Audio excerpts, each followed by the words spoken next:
Hello, my name is Tom Jones, and I'm with the Faith Inclusion Network, and we want to welcome you to a really special webinar today called Images of God.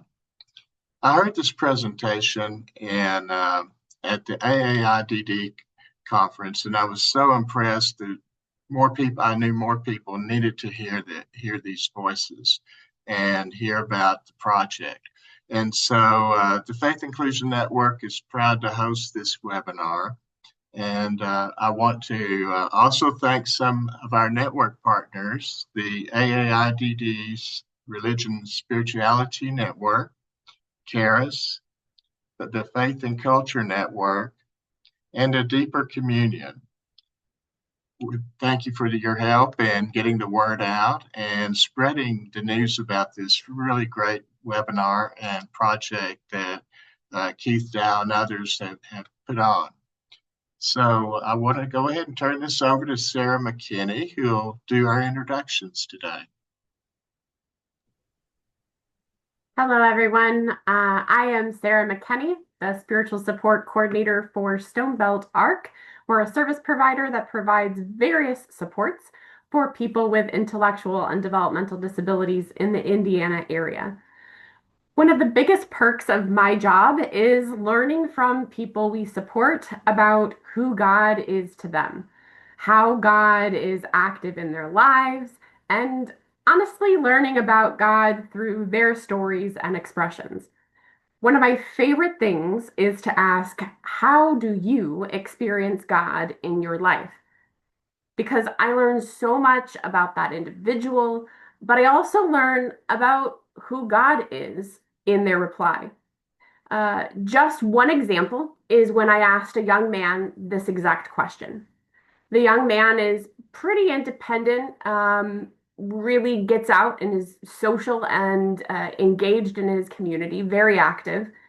And so when I asked him this question, his response, I will say, so he's super independent, but at this time, when I asked him this question, he was unable to drive and did not own a car. So he was limited to others being able to drive him, being available to drive him. So when I asked him this question, his response was the question being, I'll clarify, the question being, how do you experience God in your life? His response was that he experiences God when others are kind, when others learn about what he likes to do, and then invites him to go do those things he enjoys doing. When others give him a ride to church because they know he can't get there on his own, etc. So notice he didn't say anything about worship or maybe those other expected answers. He identified examples of kindness, empathy, compassion, access, partnership, connection, and more. This is the theology in the world, theology in action. In other words, this is God in the world, God in action. Keith's work with the Images of God project is doing just that, exploring how people see, feel, and experience God in their lives. Specifically, exploring this with people with intellectual developmental disabilities. A person doesn't need fancy theological language to explore who God is and do theology. So let's get started. I'd like to first introduce you to the guy leading this insightful project, Dr. Keith Dow. Dr. Dow is a pastor and theologian serving with Caris Disability Services on their organizational and spiritual life team, where he supports teams and people with intellectual and developmental disabilities. His writing and academic work centers on belonging, theological anthropology, and disability. He leads the Images of God project and collaborates with churches, networks, and academic partners.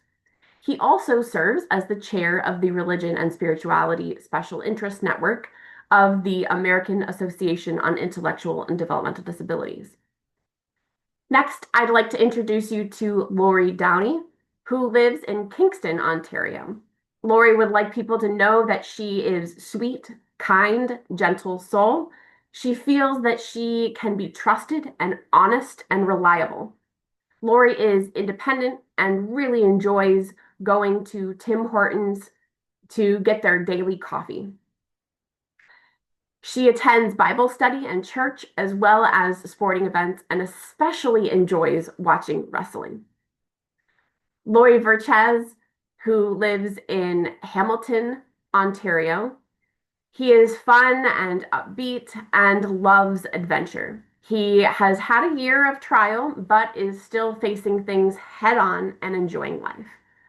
Thank you, three, for leading us today and exploring images of God through the lens of disability. Dr. Dow, please start us off and tell us a little bit more about this project. Awesome. Thank you, Sarah, and thank you all for being here. It's really fun to see where people are coming from and kind of what draws you to this. So I do encourage you to keep the chat going when it comes to sharing insights or connections with people. And I hope this conversation will continue long after the webinar as well. I'm more than happy to connect with anyone. I'm also so pleased to kind of share this presentation with Lori and Ray. So thank you each for being here, and I look forward to welcoming your insights a little bit later as well. So I'm going to share my screen here, and we'll get started. All right, hopefully you can all see that now. So the title is Images of God Through the Lens of Disability, and I just have a few of the supporters of the project itself up there. Um, I want to talk a little bit about how this came to be and maybe why it came to be in the way that it is. So a couple of years ago, I came across this call for applicants for psychology cross training for theologians. And if you're anything like me, you're someone who is fascinated with all sorts of things and doesn't have time to explore half of them nearly as well as you want to. And so I'm trained as a theologian, but I find the connections with psychology just fascinating and important, I think, for us to think through as theologians. So that appealed to me. Um, England appealed to me. My roots are in England, so that was kind of neat. But this focus of the fellowship was really fascinating. It says how humans conceive of and think about divine realities. And so that was together with the John Templeton Foundation. They were putting out this call for fellows. And many of you, I see your names here, have worked for a long time in the field of intellectual and developmental disability, or in the field of theology, or in the field of research. And you know that often certain kinds of humans are excluded from different approaches and different questions. And so what really intrigued me about this was I wonder how they're going to go about including a range of the ways that people think and process the world behind that question, how humans conceive of and think about divine realities. And so I submitted my proposal, basically challenging them on that question. And I was delighted that they took me up on that and said, you know what? Often research, often theology excludes people with intellectual and developmental disabilities, often also unintentionally, maybe through the research methodologies or the questions that are being asked, or just an inability to maybe accommodate different folks. And we know this is historically true as well. Couple of quotes. So from John Swindon, the spirituality of people with intellectual disabilities is under-researched and frequently misunderstood. Stephen Glicksman says there's very little published research on the spiritual life of people with intellectual disability themselves. So both these quotes come from 2011 or earlier. There is thankfully increasing work being done on this, and so I'm delighted to be a part of that in terms of hoping to highlight and celebrate the voices of people with intellectual and developmental disabilities and their stories. Another reason why this was important to me is I had written this book, Formed Together, Mystery, Narrative, and Virtue in Christian Caregiving, back in 2021. I'll share a quote from that work. The accounts and stories we give of one another are remarkably limited and deeply entwined with our own story and qualified understanding. Our narratives about ourselves and others are always partially opaque and in flux. In other words, stories are complicated. Our narratives, what we say about ourselves, are complicated. In this book, I wrestle through what it means to work alongside people with intellectual and developmental disabilities. And I give an account, I give a kind of witness of what that's looked like in my life. But I also recognize that I want to go beyond that to hear from people directly in a way that's ethical, that makes sense, that is hopefully true to their voices. Everybody's theology and everybody's story matters. And so, as I was going through the fellowship program and had the opportunity to travel and learn a bit about psychological methods, I submitted the project proposal, which has the fancy title of Exploring the God and Self-Representations of Christians with Intellectual Disabilities. So I understand that when you're writing academically, you want to sound complicated, and so that does it well. But I prefer the Images of God title because that's really what this is all about. The project involved a few things. So it involved a photo voice exercise where people took photos that reminded them of God and then wrote a journal about that or worked with a support person to write a journal about that.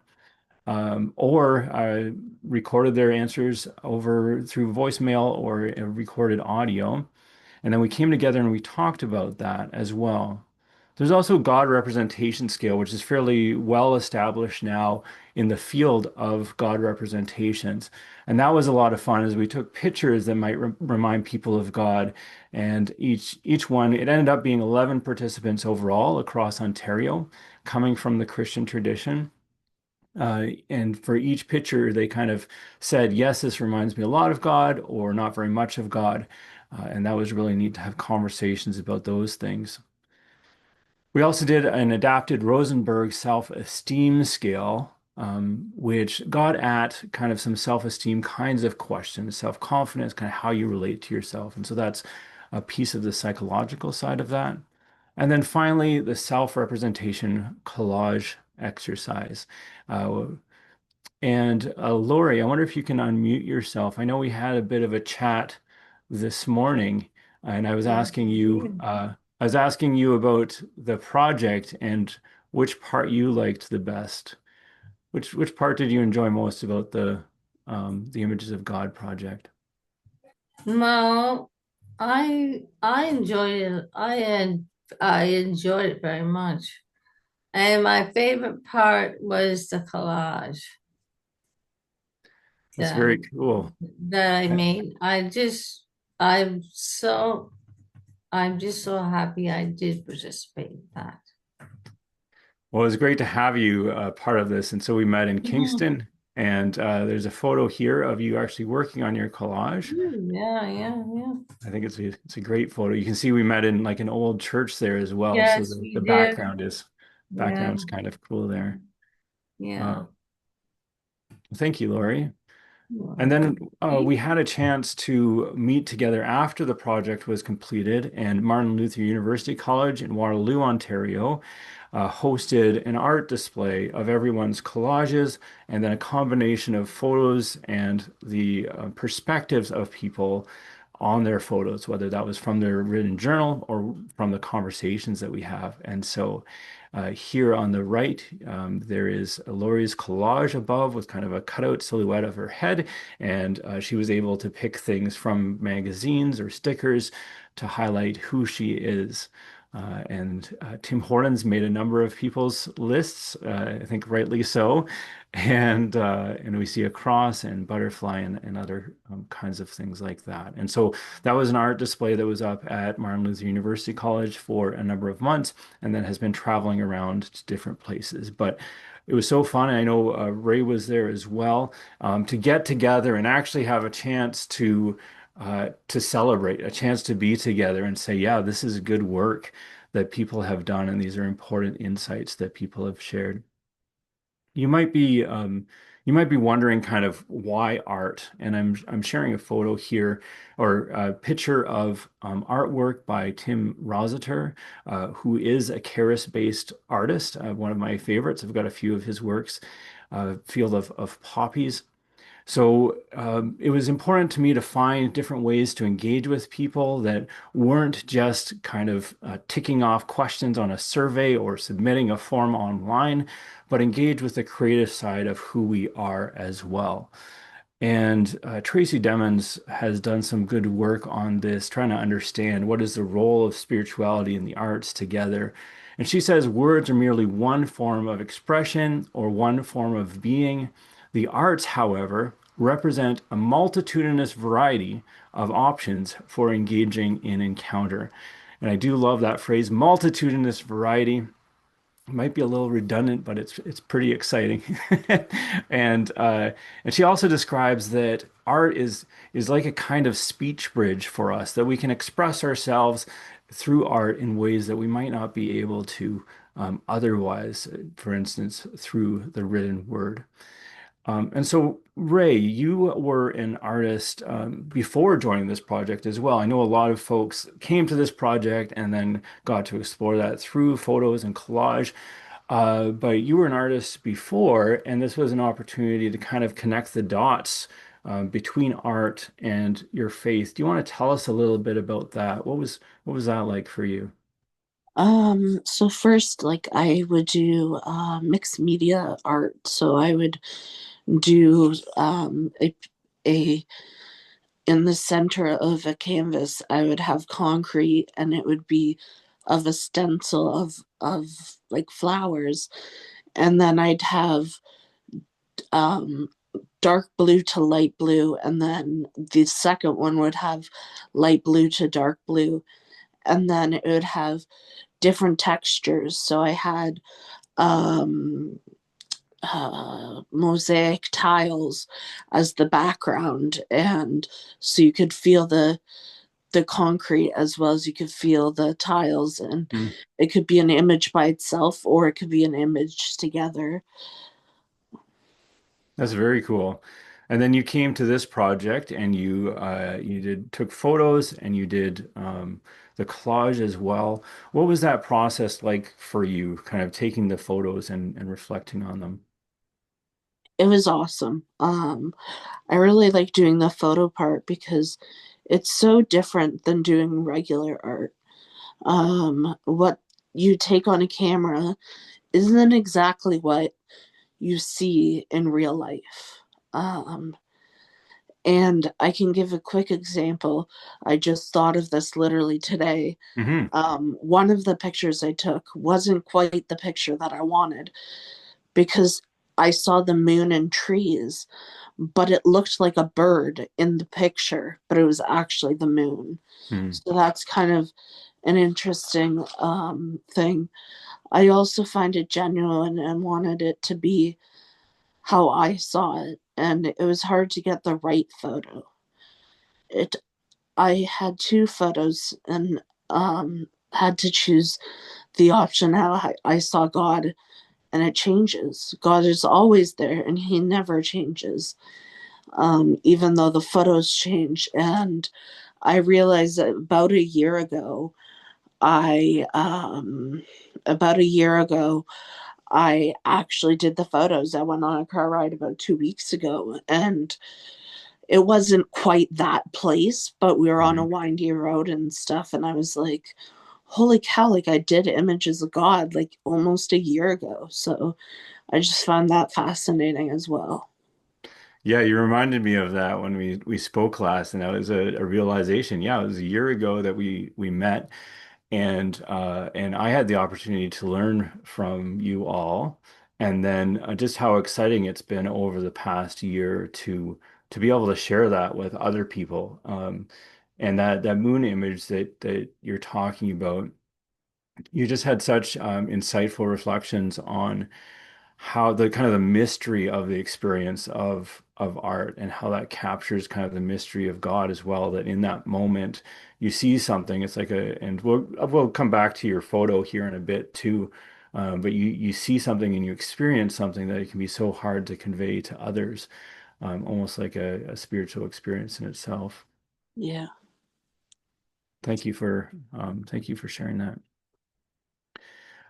So when this all kind of came together, and there was a process of reflection and thematic analysis, and going through the different results. There's also a paper with a journal on psychology and religion that will be coming out before long, kind of the more analytic piece of it. 6 different themes emerged through that. Just put them up here on the screen again. Now, these aren't up here in order of prevalence. I ended up rearranging them, and I'll tell you a bit why. So, the first one is God reaches down, everyday incarnation. That really was highlighted by all participants, just in terms of how people connected with God through the tangible, through the actual, through the visual, all those kinds of pieces. And then the second one I put there because you need a magnifying glass, this sense of there are some barriers that people encounter as they seek to connect with their spiritual tradition, as they seek to connect with God. And so you have how people encounter God and some of the barriers to people encountering God. A third theme was best friends for life, how people feel that sense of belonging to God and the sense of belonging with one another, that real connection and relationality. But then another theme that emerged was this sense that it still hurts when you think of the people who have gone, who you've lost, the broken relationships, perhaps, a grief, loss, and divine comfort. And so I put those two together as a kind of a contrast between them. And then the last two where I could conquer the world on self-worth and transformation, and that taps into some of that self-esteem work as well that was done through this. And then finally, I was helping the people, so living faith through action. That sense that often folks with disabilities are looked at in terms of being recipients. It was very clear through all these conversations that everybody had their ways of contributing to their spiritual community, to the world, along with the insights that they brought as well. And so we'll work through these a bit, and I'll talk with Lori and Ray as we go through because they each had some great photos in here too that we talked about. But each of these themes draws from a line or an idea or a sense from one of the participants as well. So that would be the first line. Let's start with theme 1, God reaches down. And I'm going to share a video here from Patricia with her reflection on a tree, a picture of a tree that she took in the fall. Again, this was in fall time a year ago. And you can find these videos as well. They're linked, they're on YouTube, but they're linked on the imagesofgod.ca website. And so you can go back if you don't catch it here. I know the audio can be a bit soft as well. So let me try this.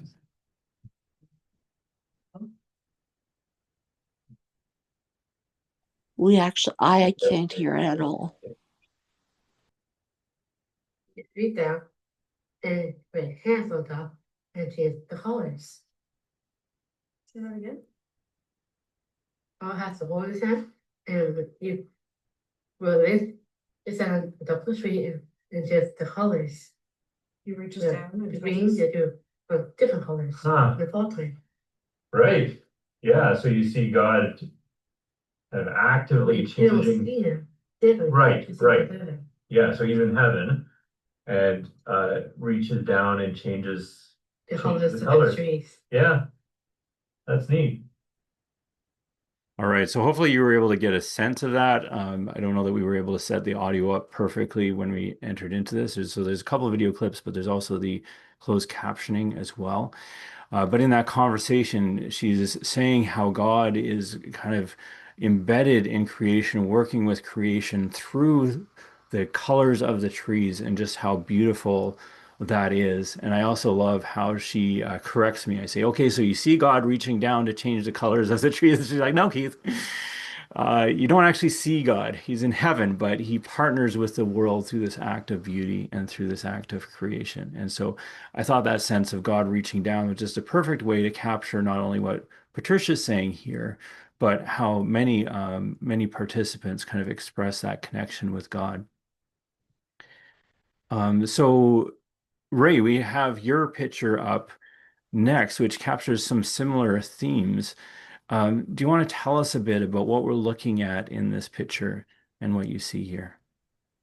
So first of all, at the very bottom, I'm actually in a car with my mom and she's actually driving. So I love car rides and I knew that I had to take pictures for Image of God.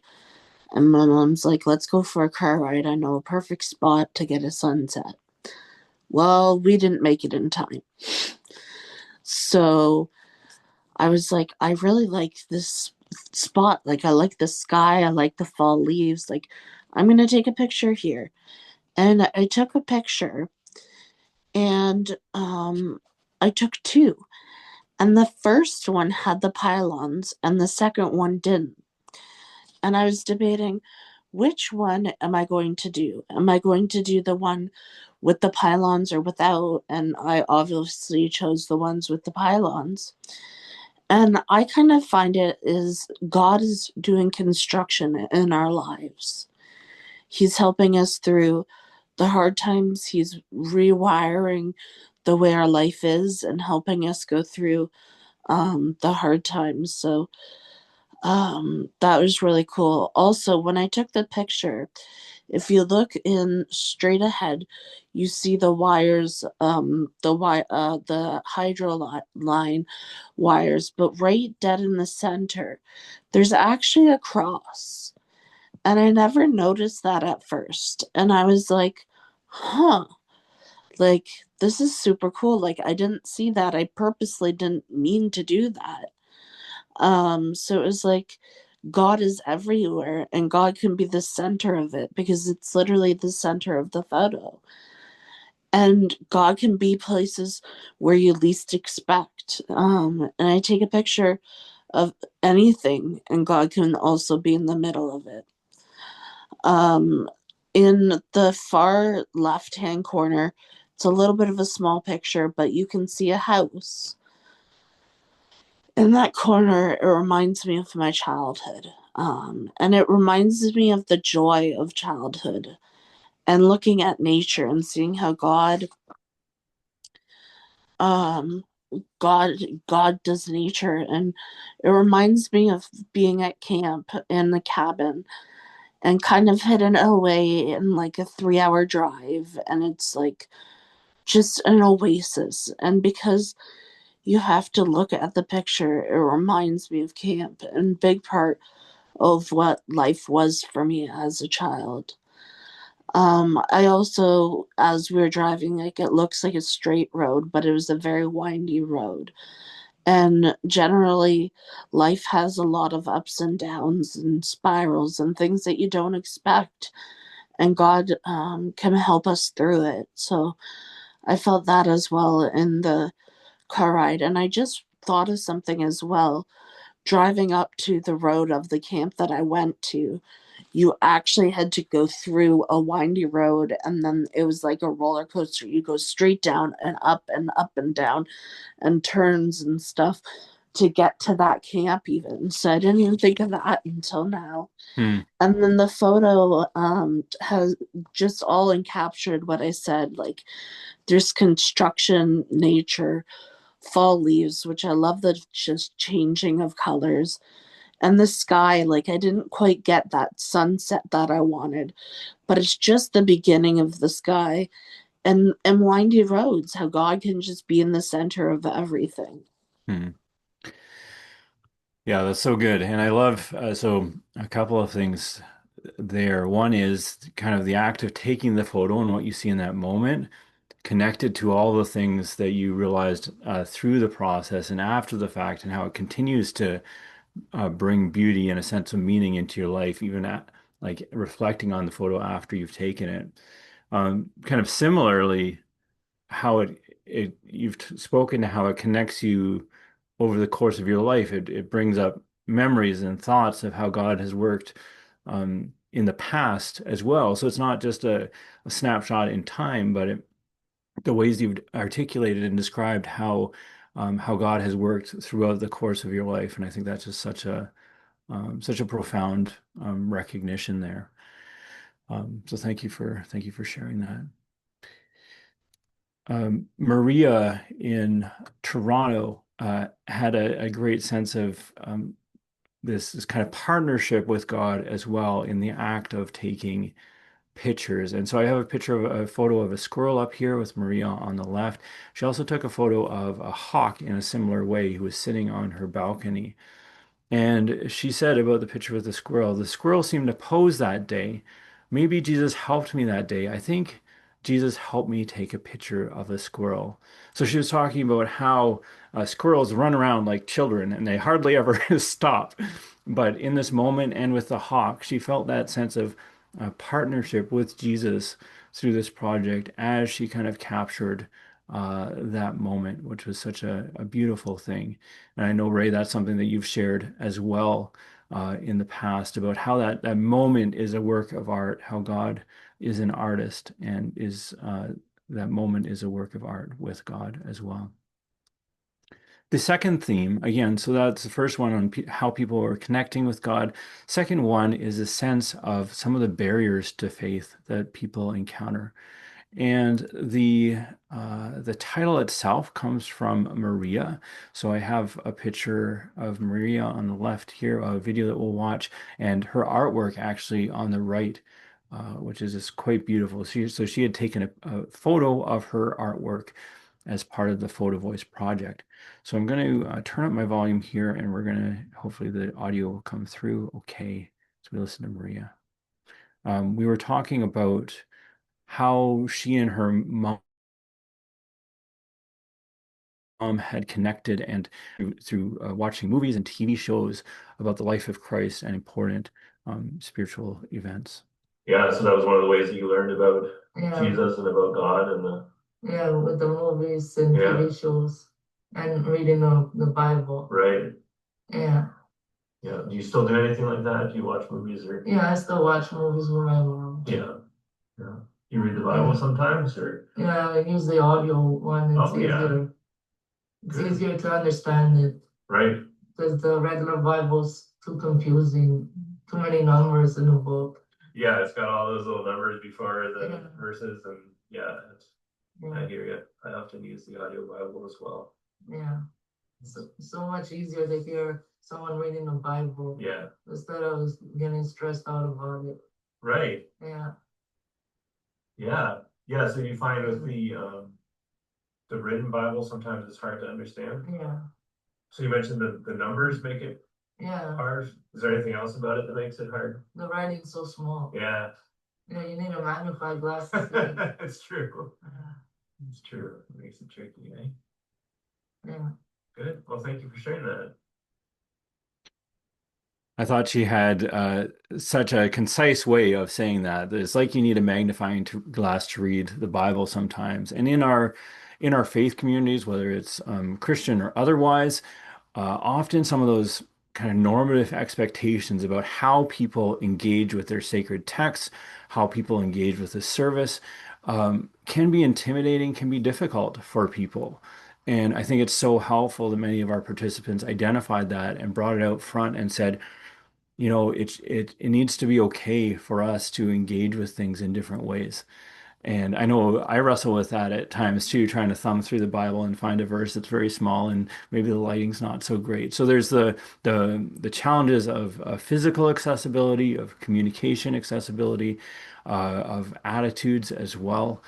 Just all these different barriers that people can face in the course of encountering their faith and getting to know one another and God. So she did a good job of capturing that.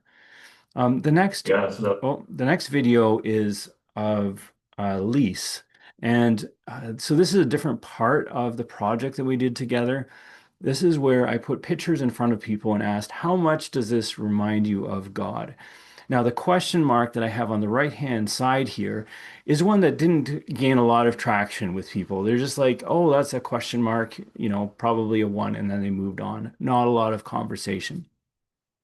Lise had talked about before, though, kind of her sense of confusion and difficulty trying to understand some pretty heady theological concepts, trying to understand her preacher, her pastor, and she had been a part of different Christian denominations over time. So I think there was maybe some confusion about how all those things related together, and yet feeling that pressure to be able to understand and to be able to articulate what that meant. So let's hear what she has to say. He's trying to ask me a question, and again, maybe I'm not understanding the question, or I have the fear of being afraid to answer that question because I don't understand his question or where I'm going or how I'm going, or so that would be probably a 1. Okay. I don't know if you've been in those places of confusion, those places of doubt and difficulty before, but the behind Lisa's question is a sense of how do we make room for those types of things in our congregational spaces? How do we give room and make it okay to wrestle through some of this confusion, to not understand everything? None of us do. And to see that actually as part of the life of faith. uh, for Elise, it may feel like she is not being faithful enough because she's not understanding some of these concepts, when actually her passion about this, her care about this, the fact that she took the time with this question mark to express her confusion and how difficult it is for her, really to me is a sign of a faithful walk where she's seeking to understand and looking for leaders, pastors, religious educators to work with her and to see that as a mark of faith and also to express things in ways that people understand. So there you have the ways people connect with God, some of the barriers. Third theme is best friends for life, sense of belonging to God and to one another. And I have a picture of Delia here and Patty Ann, who are supported through Caris and have a lovely friendship. So Dariel from Toronto captured this well when he talked about his friend Elizabeth. And it was difficult to understand him at times, but I did catch BFFL. He kept saying BFFL. And I didn't understand. I probably should have known what that meant, but best friends for life is what he was talking about with his friend Elizabeth. And he really captured well how our relationships with one another are a kind of mirror or reflection of our understanding of God and how those things influence each other. Because in his friendship with Elizabeth, she was a good friend that listened to him and is nice with him. And he said, God is a good friend that listens to me and he is nice to me. So in that relationship, in that friendship where he felt loved and cared for, he saw this reflection of God's love and was able to talk about that. Up top here, so some of the other folks sharing on this theme, I actually included Ryan's handwriting here because I find it a work of art in itself, where he says, God made people, he made them to love each other. Daniela had some reflections along these lines as well. So she took a kind of collage of a number of people connected in her life, friends, family, all those that have come alongside her and supported her. She said, I took this picture with the people because they make me feel loved. I wanted to tell you that you are not alone and not to give up on the community. There is always someone that cares about you. So this is a profound theme reflected through all the participants. How do we connect relationally with God and one another? And this is also a key part of what it means to be created in God's image in the Christian tradition. So Genesis 1:26, then God said, let us make human beings in our image to be like us. So the sense of the relationality of God at the core and how that's reflected in and through who we are. The fourth theme, though, really got at the difficulty of when some of those relationships are broken up for different reasons. And 11 out, or 10 out of the 11 participants expressed in some form grief and loss. Now, remember this, the project is not on that per se. It's not even specifically on mental health or those kinds of elements, but this is something that participants brought up of their own accord, and I think was really important to reflect on. And so the title here, It Still Hurts, came from Lori. And Lori, thank you for being willing to share your photo with us here. I wonder if you could tell us what are we looking at with this photo? Now looking at the graves, the gravestones, and I have family buried there. And I believe that they'll be back in the rest, that they're going to heaven and that they're, it still hurts, but they're in a better place than what we are now. Hmm. Yeah, thank you for sharing that. And I thought it was important for you to take that picture and to be able Yeah. to share that with people. Mhm. And as well, the way that you put that is so helpful for as I mentioned, like a lot of the participants, a lot of us here on this webinar today are going through our own kinds of grief and loss. Mhm. And so you put it you said, like you said now, that they're in heaven, but it still hurts.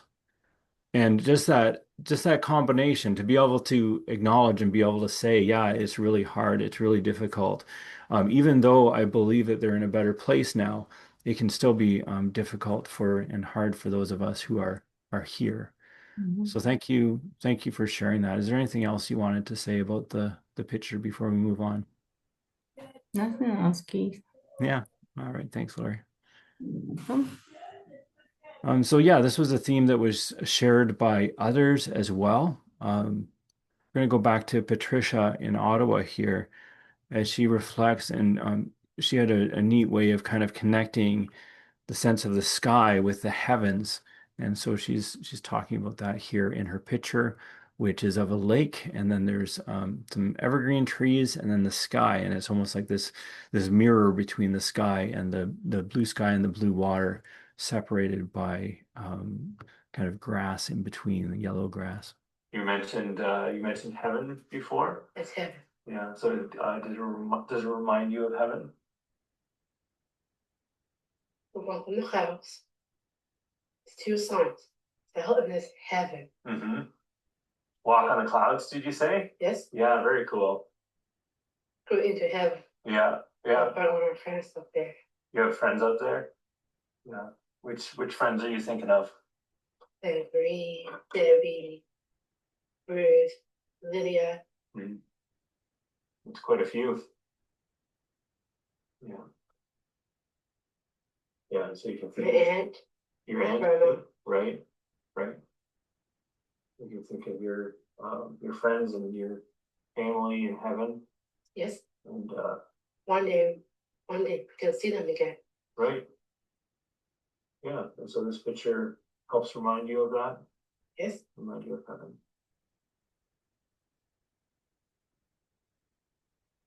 And so I thought she did such a great job of capturing kind of this core Christian theology, but in a way that resonates deeply with her in the lives of those who she's loved and has lost, and in that moment of capturing this picture of the heavens and imagining walking on the clouds with folks.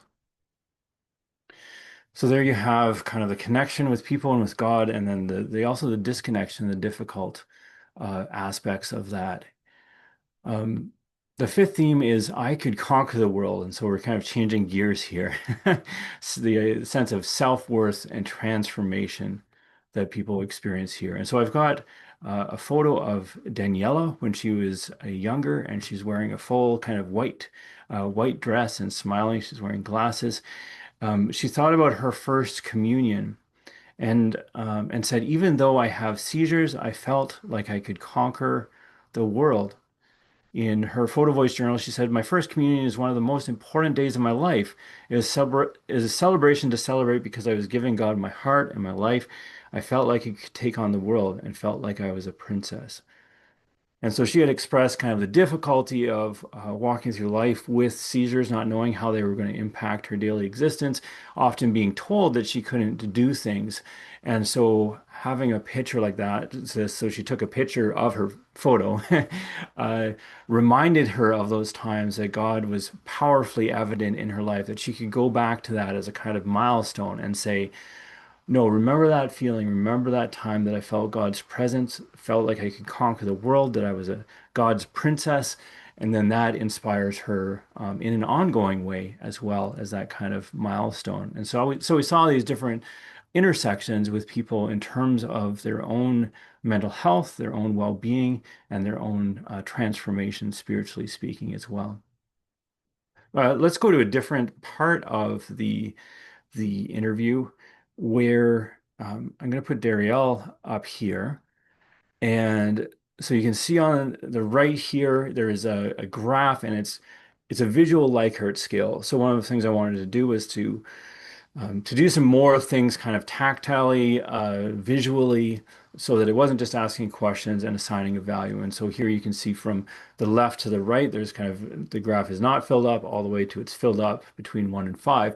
And so the Rosenberg self-esteem scale, I would say, kind of how much do you think this? And for this example, it's I like myself. How much do you think, or how often do you think I like myself? And participants would put down the card between 1 and 5 to kind of indicate.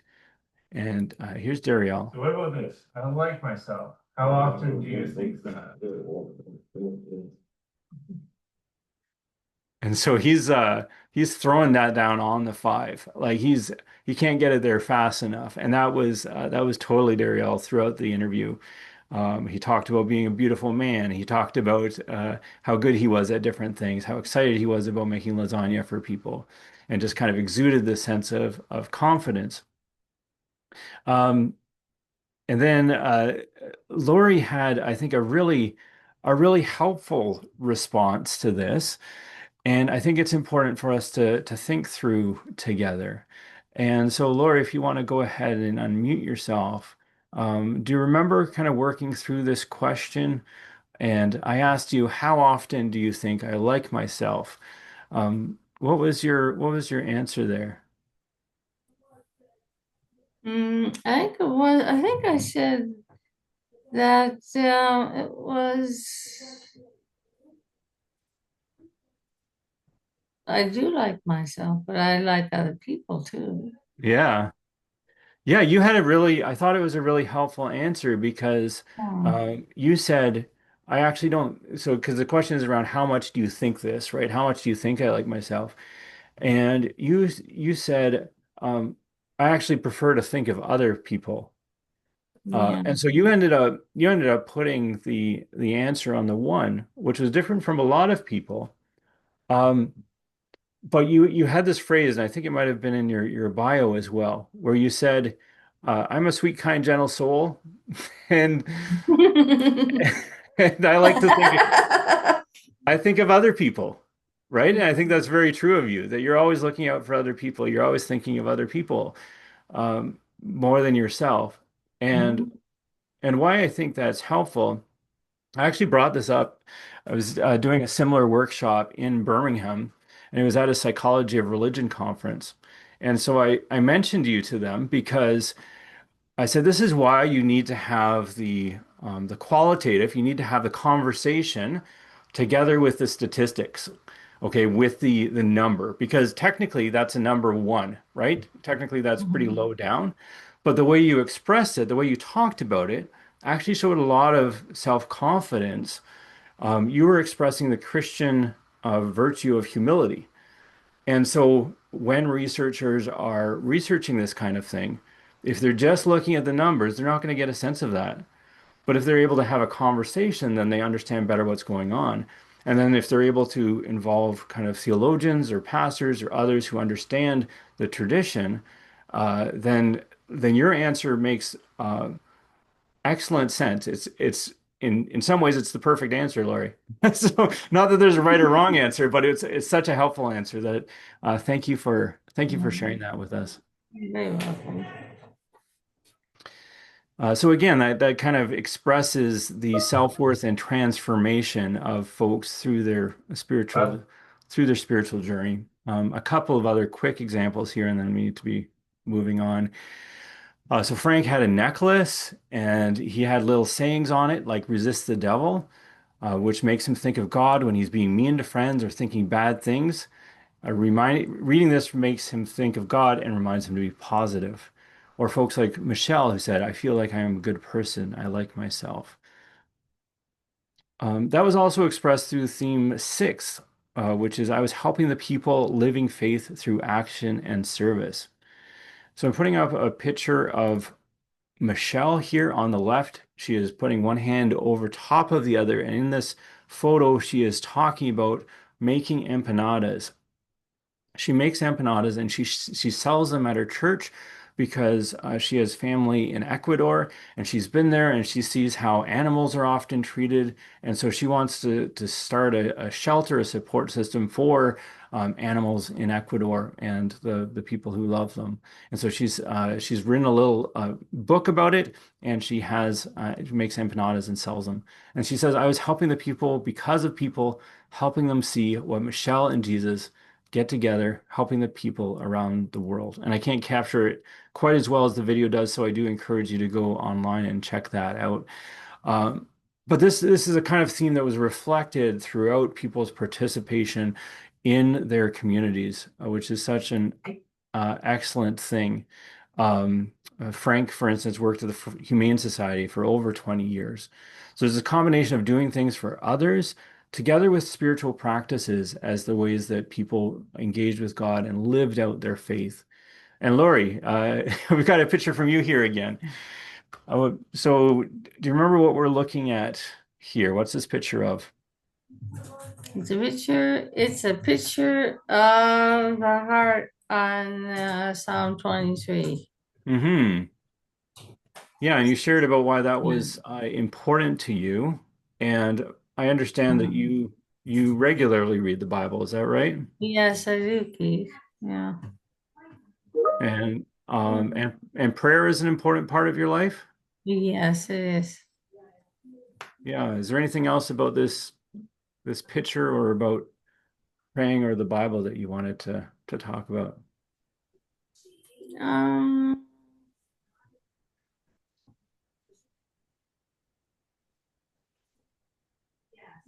Nothing else. That's good. I appreciate you sharing this with us. And you talked about kind of how that helps through your life to be able to pray for people multiple times a day, and how that helps with things like not feeling as stressed, right? And so I Yeah. think that was helpful because a lot of people who were part of the study talked about this. They talked about prayer, they talked about reading scripture as ways to connect with God. And so you did a good job capturing that in this photo. Thank you. So there's also the example from Daniela, who took a picture of what she calls her prayer war room. She says, prayer and worship are the best ways to fight the devil. The first way is to have a relationship with the Lord. The first way to have a relationship with the Lord is to read the Bible. And so you can tell this is something that was key to a number of participants and a way that they express themselves. So that combination of doing good for others as a way of living out their faith. I think too often, and some of you are here from social services or developmental services, too often that can be chalked up to like having an outing or an activity or a community engagement, right? But for the participants in this study, it was an active part of living into and living out their faith. And so we don't want to miss those kinds of connections in the work that we do. All right, so we've covered the theme. Let's move towards wrapping up here. You would have heard a lot of different kind of theological pieces throughout this presentation. I know I was blessed by hearing from participants and engaging with their photos. And it reminds me that theology is not only about understanding the world, it is about mending the world. And so I'm challenged kind of living out of what I have received and what I've been privileged to share with you today and what others have shared. How does this affect what we do? How do we make this kind of an everyday part of what we do? I hope that it helps us to reimagine things like faith, research, and the services that we provide. I'm reminded of this verse in First Corinthians. No eye has seen, no ear has heard, and no mind has imagined what God has prepared for those who love him. And so, how do we reimagine? How do we open up our imaginations to what is possible here? I'm going to talk about a few different things. We'll probably wrap up in 5 to 10 minutes, and then we'll have a Q&A time. I know we're at the hour though, so if people do need to leave, please feel free. The recording will be available of the rest of it too, if you'd like to check that out later. So if you are here from a faith community, a chaplain, a religious educator, those kinds of things, I do encourage you to connect with different networks. And so a Faith Inclusion Network, which is hosting this webinar, which is fantastic organization to stay connected with and does some great resources. Disability Belongs as well, has resources across religious traditions. I know this study focuses more on Christians in Ontario, but a lot of these principles can apply to many different spiritual traditions. A Deeper Communions, a network for churches and parachurch organizations in Canada and connects us across the country. CARES Disability Services has a number of church resources. And then Disability Ministry Network is another one that is connected to all sorts of places that have resources too. So do check them out. A few things we can keep in mind for congregations and religious services. Taking the tactile and concrete seriously. So not just seeing them as kind of lesser than these spiritual realities, but a key part of how we live into and live out of our faith. And we saw that in the pictures, how people's faith comes alive in that connection with the tactile and the interactive part of even connecting with nature or one another. Learning from things like Messy Church and related movements. There's a lot of good work being done around intergenerational services or connecting with people from different demographics. And I think we can all learn from each other. How do we create spaces that are engage everybody, welcome everybody, and learn from everybody? And that leads into the next point, forming faith together. Please do connect with me if you want some of these resources to be able to use as kind of a template on starting that conversation. There's a lot of good stuff as well on imagesofgod.ca that can be used to kind of spark that discussion with people and learn from one another. Next, a reimagining of research, and I'm not going to get too much into this. There's obviously a lot more that could be said about things like fighting through research ethics processes to make sure that people are valued for their contributions and not just seen as data sources. Feel free to connect with me. Here's a few different organizations that you might wish to follow up with. And I think we can make these slides available to people afterwards as well, because I know I'm going through fairly quickly. Making sure that relationships are paid attention to as part of the research process. Planning for diversity in advance, planning accessible methods, and integrating methods and disciplines. So we talked a bit about this, how important it is to have theologians in the room, to have psychologists in the room, to have people from different perspectives to be able to speak to what it looks like. And obviously people with lived experience as well contributing to that process. And that's a piece of this staying flexible and staying connected as well. So learning from participatory networks, communities of practice, AAIDD as well has done a lot of good work around this, but responding to people's needs. So it was actually Ray that highlighted for me that we didn't have an option to contribute through voice recordings. And so that became such an important part of the process. And so I appreciate Ray reminding me of that. Finally, reimagining services. And so for those of you who are from developmental service organizations, the Religion and Spirituality Interest Network that Sarah and I are part of, along with a couple of others here as well, do reach out to us, do join our meetings and see what that's all about as we seek to kind of promote the important role that spirituality has in supports of people. And then the Faith and Culture Network here in Ontario is a similar kinds of organization. So how do we support faith and community participation for people? Again, not just see it as like an activity for the day, but a meaningful part of people's lives, and recognize the whole gamut of how people will engage with their faith, whether it's prayer, art, music, relationships. It doesn't always look a certain way. And so paying attention to that, I think, helps us understand the ways that God is at work in the world as well. Co-creating services. And this is something at Caris that we're increasingly paying attention to. How do we go about co-designing our actual approach and doing things together, which I think is so integral to meeting people where they're at and learning from one another. And then finally, designing for flexibility and belonging. So anticipating various communication and sensory needs, and having those stories kind of brought to the forefront of how people are living their lives, and integrating spirituality and arts as a part of that too. All right, so I know this last little bit has been a bit of a rush, but I do encourage you to connect with me directly if you have questions. There's a QR code up here for the Images of God website as well. Thank you, Nicole, for putting that in the chat too. And all of the art displays are actually available there too. So between the videos and the art, I mean, I think there's a lot there to continue to learn from. Feel free to reach out about the approach or the methods that I used as well. That I do want to be transparent about that, especially to be able to equip others to, learn from my mistakes along with the things that ended up working really well. So thank you again for having me. Thank you to the Faith Inclusion Network for hosting this.